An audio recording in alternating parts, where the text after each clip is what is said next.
Peter, do you want to get up? Yeah. Do you want? You can be on both. Peter is very versatile. He's co-founding and doing a lot of work with Quantum Australia. Do we have one more, Mike?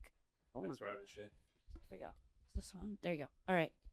Great. Well, really pleased to have you guys and really excited. Paula, as most people know, one of the co-founders of West Tech Fest and has contributed so much to the ecosystem for many, many years. And also, doing some work in the crypto space. She also ran many pitch competitions for CoinDesk, which is one of the leading digital asset publications. And it's been wonderful to see her journey now as CEO and founder of Sovereign Green Compute. Why don't we go down the line quickly and just give a quick intro on yourselves, and we'll jump into the company and what you're working on. Okay, great. Thanks so much, Amanda. And so great to hear from Lars and Bill. And thank you, Gordon, for your acknowledgement of country. It's really great to see Lars back here as well because, Bill, and also Larry Lopez and Rory McDougall built West Tech Fest over many years. It's getting on for 14 years now. And we ran it really, really lean. And it was so funny chatting with Rick Baker yesterday because Rick was really part of that story as well, the early days of Canva, and has actually worked very closely with the team since then. But we ran it so lean. It was just like bringing groups together and running it out of the Perth Town Hall. And now it's actually the longest running tech festival and the largest in Australia with over 6,000 people throughout the week. So really through that journey, working with a lot of startups and actually working really closely with Bill, really recognizing that wave. And we'll talk about that a little bit more, but really Bill's been talking to me for the last 3 years about the wave in terms of AI and power. And so I'll leave it there. Hand over to JP to introduce himself. Yeah. Thank you, Paula. Yeah. So, I'm Chief Impact Officer at Sovereign Green Compute, and my background initially was actually in, I started out in offshore financial advice, actually, independently, all over Europe, and that led me into financial markets, trading, brokering, and I about 10 years ago, I really wanted to follow my passion for nature. I grew up on a farm. I love animals. I love the environment. I'm very grateful that we get to experience this every day, and Perth's obviously an incredible place for it. So, the last 10 years ago, I pivoted into what now is sort of seen as natural capital, realizing that everything's built on just nature. It's just right there, and it hasn't been accounted for necessarily. These huge infrastructure shifts, like the 19th century building of railways. There's essentially an environmental debt that was never paid for that, and then everything we have sits on nature. So the last 10 years been involved in carbon credit markets, trading those, biodiversity markets that are emerging, and now recognizing natural capital as something that needs to be taken into consideration, and that is the infrastructure we build everything on. So I'm very happy to be up here today. Thank you. So Peter Rossdeutscher. Unlike Bill, I actually look my age. So I have been doing this a little while. So I wear many hats. So originally from Perth, did my stint serving the country in the military, and then went into back in the .com boom era. I built some very large computer companies across Asia Pacific. And then after doing a few other fun things, I changed home, I always like to say, back to Perth.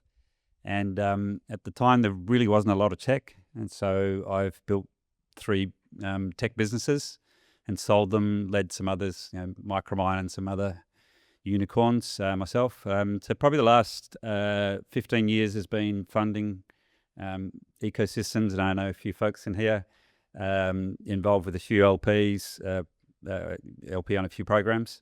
So really my 2 main passions are addressing the digital divide, which is getting bigger and bigger as we move forward. So especially with regional and remote.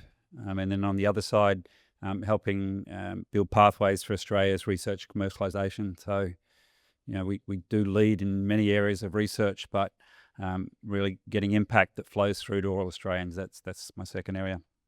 And you both co-founded First Nations X. Yes. Can you talk a little bit about the nonprofit? I was really honored to get to speak on a panel with Gordon Cole about unlocking capital for First Nations people. Yeah. Yeah, so in the last couple of years of West Tech Fest, before I stepped down as executive director, we started working, we wanted to support underrepresented founders and started working with Indigenous founders. And we ran a number of events and just actually realized, wow, there was just so much capacity and opportunity and interest. And so we ran those events. And then on the back of that, 3 years ago, Peter and I set up First Nations X, which is a not-for-profit connecting Indigenous founders to capital and global markets as well. And we've done a number of missions between the US and here, working with Native American entrepreneurs and investors and bringing them to Australia and vice versa to the US as well. And earlier, most recently, we led a Black Angels investor group to the US, to San Francisco, Austin, and Dallas. And Gordon was one of those investors as well, a founding director of Black Angels. And really just, looking at that opportunity. And that's kind of, with, also working with Aboriginal women in the Northwest and in Queensland and at Kalgoorlie in really just setting up their initial business as well. So a lot of those businesses are SMEs. And that's really First Nations X. On the back of that, we also launched First Nations House, which ran this week at West Tech Fest. And we had over 600 people attend and really just celebrating Indigenous excellence. Yeah. Incredible. And then tell a little bit of the founding of now Sovereign Green Compute. Okay. How did you, Oh, man. well, I mean, it obviously, right, like majority owned by First Nations people. And you can tell me what you can and can't say. I feel like I know more from the investor standpoint than I don't know what you would say publicly, but how did you decide to found it, and maybe talk a little bit about the early, very promising traction that you already have? Well, I think that really just goes back to Bill, just chatting with Bill for a number of years in terms of the wave we're on with AI, which is, I think Bill can attest, is one of the fastest growing waves you've ever seen, and the requirement for power and data centers and compute. And really just with our work, we started working with the traditional owners in the Northwest, mainly in the Kimberley and the Pilbara.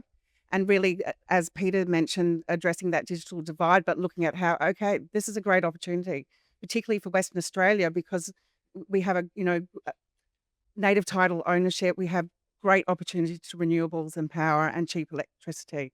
So there's an opportunity for traditional owners to be part of that. We're actually building a platform that kind of measures impact, which is Sovereign Green Compute, sort of the kind of holding company, which JP can talk about.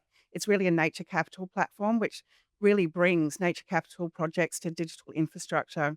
But we started really with the idea of how can we bring digital infrastructure into remote communities and then bring compute so that actually, the local community can actually build on that compute as well, and also actually be part of this massive wave we're on. And so that's where we started with, and then we moved on to the nature capital opportunity as well.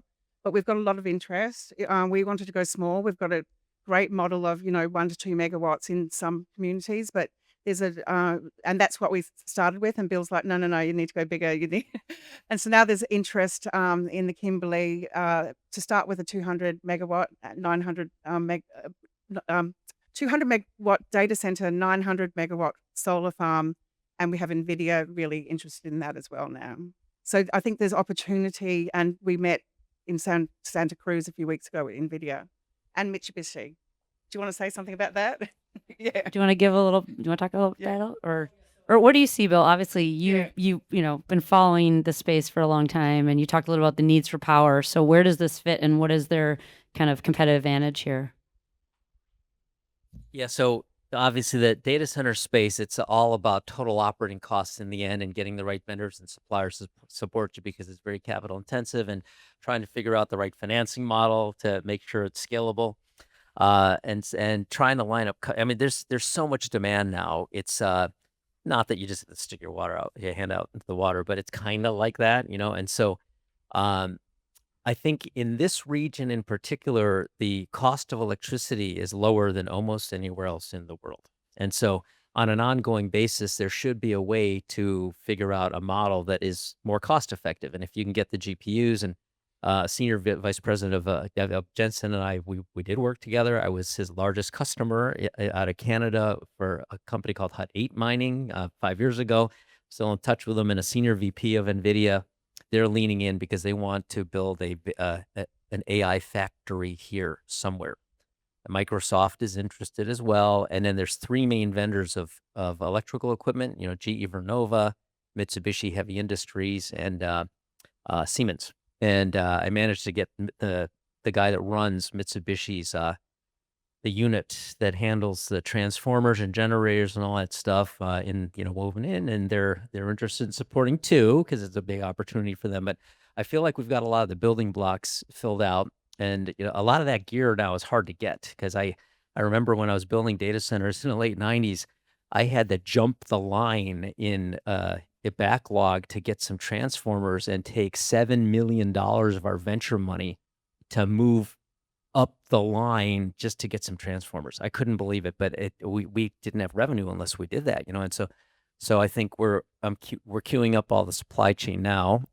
There's another area there too. There's if you guys know Ayala family, I have no idea whether you'd know them, but they're the largest employer of the Philippines, and they are they're the backbone. Yeah, so that's a multi-hundred megawatt. But the guy that is he was my roommate in college anyway. So the Ayala family, they've been there for since 14th century, and they run power plants and all kinds of stuff. But I think they're I was messaging him yesterday, and they're very excited. He has a lot of FOMO. He was wishing he was here to talk to the guys because they're excited about it too. Yeah, and they were my data center partner in the '90s. I built a data center in the Philippines with Globe Telecom. I helped start Globe Telecom, by the way. If you've ever been in the Philippines, that's their largest mobile carrier, and I was the guy that helped Jaime start that company too. Anyway. So I might just touch, so we're Yeah. talking about the data centers. So the idea is it's an integrated model. So if you've got the telecoms and the power coming and the water, we can go big. But if you don't, somewhere really remote, like on Injamandi land, they pick the most remote location they possibly could find. But they have 30 years of cultural data. They have already, I think, 400 or 500 sensors doing environmental data. There's significant data component. And then there's large corporate offtake clients who want to have sovereign data on sovereign country. So each of the data centers is majority owned by the native title group. And that's how we basically future generation lock in the digital capacity. And through that then pulls the optic fiber and the digital skills and all the other pieces. Maybe JP, you could talk about some of the innovation in terms of you've done a lot of work in the ESG space, and that there'll be potentially credits that you'll be able to issue as well to the business, and this nature-based platform that Paul was talking about. Yeah, so I in the carbon space, I was trading credits when they went from 30 cents to $7 in about a 3-month period, and there was this explosion. And then I saw all the problems that actually came with that in that space, and a lot of issues and a lot of centralization. So the platform we're building is an ISG platform, and one we actually look at the projects that are already happening on country. So you've got the digital infrastructure, you've got the tech hubs around that, and the digital divide being looked after. And then if you imagine like the circumference around that, we'll do feasibility for what natural capital projects can be carried out, and we'll look at biodiversity projects. A good example in the Kimberley is there's been a huge bleaching event at the reef there. So we're going to launch a reef restoration credit, and all of the data and information coming off that project will be housed and kept sovereign, in the data center, and then it'll be indigenous validated. So, this is what we've been told, is that they want to own and control that information. And it just moves this entire model from being extractive to being regenerative. And from this environmental debt that we've had in the past, from this kind of infrastructure waves, we're actually flipping that around and making these projects nature positive. So, and I think that's the only way we can do business going forward. We can't afford the environmental impact that this would bring without these mechanisms. So yeah, it's that whole market's just opening up for us as well. What are you most excited about, Paula? What's coming on the horizon? Obviously, Santa Cruz was a great meeting. Absolutely. Yeah. Well, excited to be here today, and so proud of Western Australia as well, and all the companies that came together this week for West Tech Fest. And so great to have the Vault here today, and Space Draft as well. And this week's been incredible. But just really feeling that we are at the right time, at the right wave, and we've got an opportunity to build something really big and to lead in the world from Western Australia. So that's where I think the time is right. And I've seen alongside Bill and you all as well, that ecosystem grow over the last 15 years in Western Australia. And I think the timing is right now. Yeah. So Yeah. we have an amazing CEO, isn't Paula? I'm waiting for her to run up and down here, and I'm inspired. So that's now gone to our KPI list. So Yeah, okay. there you go. And then I think, well, I know we got started a little late, so I want to give some time to the quantum computing. But maybe Peter, you could talk briefly about just even from a regulatory standpoint. I mean, what are you seeing in terms of government support for this? So I wear many hats. Julie's just left, so I can talk about one of my federal ones. So I'm the independent chair of Innovation, Industry Innovation Science Australia. So we're in the Statutory Act, been in place for 40 years. So we oversee about $4 billion of programs. So the R&D tax incentive, CRC program, industry growth program, and we also advise the government on policy around science, innovation, capital. So there's an awful lot happening. There's a strategic review at the moment on where research funding goes, and a lot of that is focused. Robin Denham's leading that. A lot of that's focused on how do we bring it all in and get critical mass and stop the money bleeding out on too many projects. So a lot of things that you heard Bill and Lars talk about, that's the primary driver, and we sort of see this triangle of data center and compute, quantum, and then AI. Whichever nation can adapt and adopt the quickest, they'll lead on that technology front, and then obviously skills and energy sort of underpin it. I get a bit nervous. A colleague of mine just spent 3 months in China, and he told me every SME is mandated to use AI. So you've sort of got in any tech change, you start with fear and then you move to acceptance, and then you can move to adoption and acceleration. We're still moving through that fear acceptance phase, and so I think the main thing is that we can really get people adapting and using. And regulation and protection is one side, but the other side is we've got to adopt early, and we've got to get all Australians using these products, and basically getting onto that tech wave. It's just been really exciting following your progress, and I'm on WhatsApp because of the time zone with Paula, and I feel like every time I chat with her, there's like someone else knocking on the door, and there's a lot of synchronicity and good things happening. As Bill said, it's a huge wave. It's a very fast moving wave. And I think we have a really strong team here with a very innovative model that is going to, do hopefully a model for other companies on a go forward basis with a lot of our First Nations people. And Paul is just about to close our current raise. It's oversubscribed as well. Yeah. We'd way more than expected, and really thrilled to have ACTAI Ventures as a lead investor. Yeah. But also I just want to say something else with Lars. I think it's about building a global ecosystem as well from Western Australia, and that's what we've done over years. So I do encourage everyone to go to Panathenea. So I'm just going to do a plug for that, because I went earlier this year and it was absolutely incredible to see the energy. And I feel like, there's just so many similarities. Yeah. Amazing. Thank you, guys. Thank you. Thank you. All right, let's